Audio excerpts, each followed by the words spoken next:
Selamat datang di channel video saya.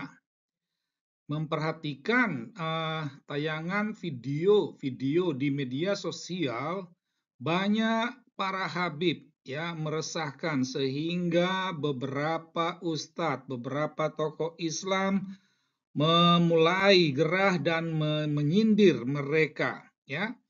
Nah, satu hal yang menarik bagi saya adalah kenapa para ustadz, tokoh-tokoh Islam itu beraninya cuma mengkritisi para habib yang adalah cucu Nabi, ya? Nah, mari kita akan lihat satu cuplikan video berikut ini. Namun, inilah fenomena yang kita lihat hari ini. Ada orang-orang yang mana dia gunakan Islam untuk kepentingan pribadi. Dia gunakan Islam untuk mencari habuan dunia, yang akhirnya dia menipu orang lain. Kalau seandainya yang menipu itu orang kafir, kita mungkin perasan ini orang kafir, dan kita pasti akan bersiap-siap. Ini orang kafir, pasti siap-siap akan menipu kita. Namun yang sangat menyedihkan, yang menipu ini adalah orang Islam sendiri. Orang Islam sendiri yang terkadang pakai jubah, pakai serban, berjanggut. Lepas tu apa lagi? Kadang-kadang dari negeri Arab lagi datang ke sini. Tujuannya apa? Untuk menipu umat Islam. Tambah lagi yang menipu tu, yang ditipunya adalah warga tempatan, pribumi. Na'udzubillah min dzalik.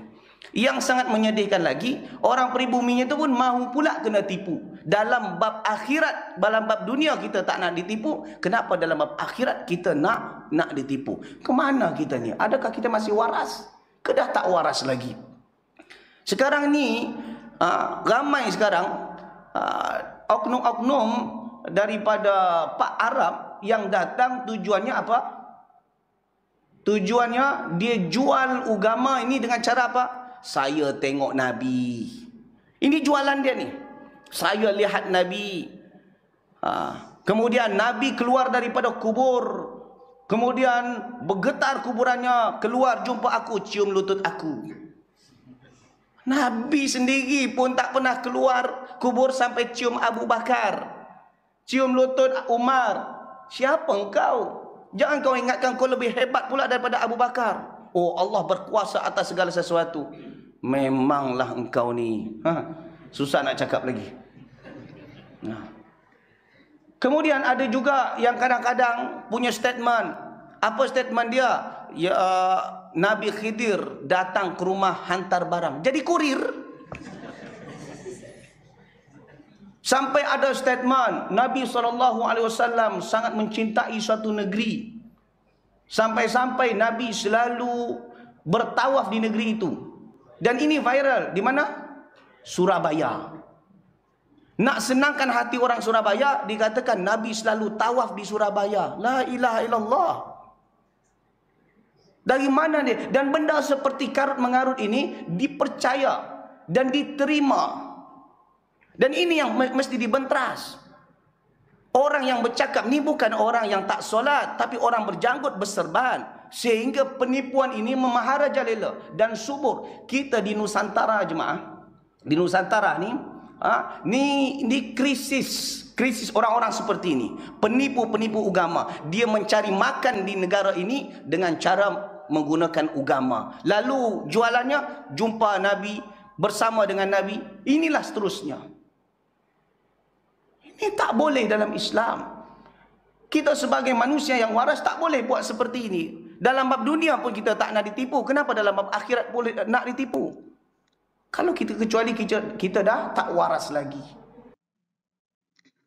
Nah, ini satu cuplikan video. Ada banyak video-video di mana para ustadz membahas para Pak Arab ini, ya. Yang dimaksud dengan Pak Arab itu adalah para habib, ya, yang mengaku diri sebagai cucu Muhammad, ya, yang datang dari Arab, yang datang dari Yaman, ya. Jadi nada mereka itu sama.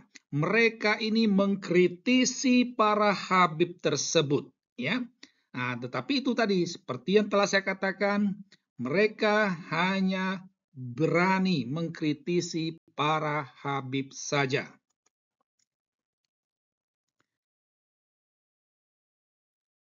Baik. Jadi seperti yang kita ketahui bahwa yang dimaksud dengan Pak Arab dalam cuplikan video tadi itu adalah para habib, ya. Para habib yang dalam ceramahnya, dalam tausiahnya seperti dikatakan tadi menjual agama, ya. Nah, dengan membohongi, dengan membodohi umat Islam pribumi, ya. Nah, menjadi menariknya itu bahwa mereka jualan agama dengan menipu, ya. Seperti misalnya saya tengok Nabi atau Nabi bertawaf untuk kota tertentu, ya. Atau saya ini keturunan Nabi. Itu. Atau ada lagi juga saya tengok Nabi keluar dari kubur. Ya. Ada yang mengatakan bahwa Nabi memberi susu yang ditawarkan oleh Bukhari dan susu itu berkelimpahan, ya. Padahal ya Muhammad meninggal mati abad ke-7, Bukhari baru lahir abad 9. Nah, demikian jualannya dengan menipu, membohongi, ya. Dan semuanya ini jelas-jelas ya sebagai perbudakan kaum muslim Indonesia, sebagai pembohongan publik. Dan sebagaimana dikatakan oleh Ustadz tadi, bahwa banyak orang Indonesia, banyak muslim Indonesia sudah tidak waras lagi.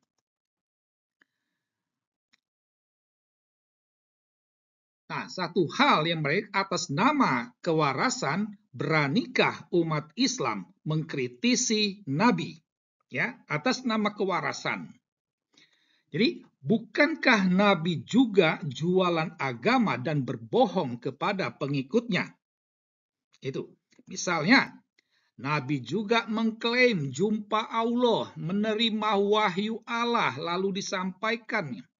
Bukankah apa yang dikatakan oleh Muhammad yang semua tertulis dalam Al-Quran itu dikatakan ini wahyu dari Allah. Allah mengatakan kepadanya. Itu.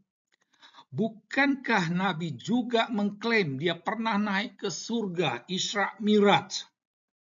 Ya. Bukankah Nabi juga mengklaim bahwa Yesus itu tidak disalibkan? Nabi juga pernah mengklaim bahwa di surga itu ada bidadari, ada buah-buahan, ya, dan lain sebagainya. Nabi juga menyampaikan bahwa manusia itu ya hasil persetubuhan dan ada juga unsur tanah dan lain sebagainya. Semuanya ada dalam kitab Alkitab, ya, dalam Al-Quran itu. Ya. Nah, pertanyaannya, beranikah umat Islam bertanya, benarkah Al-Quran itu wahyu Allah? Jadi, kenapa hanya berani mengkritisi cucunya Muhammad, sementara Muhammadnya sendiri tidak pernah dikritisi? Kenapa hanya berani mengkritisi Habib, sementara nabinya sendiri tidak pernah dikritisi? Demikianlah video saya.